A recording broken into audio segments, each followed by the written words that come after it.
गॾाप जे इलाइक़े सहराब ॻोठ थाणे जी हद लासी ॻोठ में हिकु दफ़ो ॿीहर सिंध नैशनल पार्टी जे क़ाइम मक़ाम चेयरमैन रमज़ान बुरेदी जे घर ते DSP सहराब ॻोठ ऐं SHO सहराब ॻोठ पारां पुलिस अटाला साण करे चढ़ाई कई, घर भातियुनि ते तशदुद कयो ऐं रमज़ान बुरेदी जे सौट हाकिम अली बुरेदीअ खे धिको ॾिनो ऐं उनखे दिलि जो अटैक थी वियो, जंहिंखे अस्पताल में पियो वियो त हुन रस्ते में दम धणी हवाले करे छॾियो।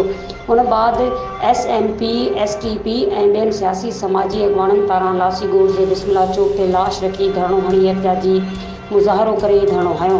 SHO सहराब ॻोठ DSP सहराब ॻोठ हलीम आदिल खिलाफ़ सख़्त नारेबाज़ी कई। हुननि वज़ीर आला सिंध IG सिंध ऐं ॿियनि इदारनि खां मुतालबो कयो त पुलिस तशदुद सबबि फोत थी वियल SMP अॻवान जे सौट जो FAR SHODC P सहराब ॻोठ ऐं हलीम आदिल शेख खिलाफ़ केस दाख़िल करे फोती जे वारसनि खे इंसाफ़ फराहम कयो वञे। बाद में लाश वारसनि एम्बुलेंस ज़रिए पंहिंजे अबाणे ॻोठ लालू रोन खणाए विया। मज़ीद खबरों और तफसीलात के लिए विजिट करें हमारी वेबसाइट www.awamiNewsHD.com।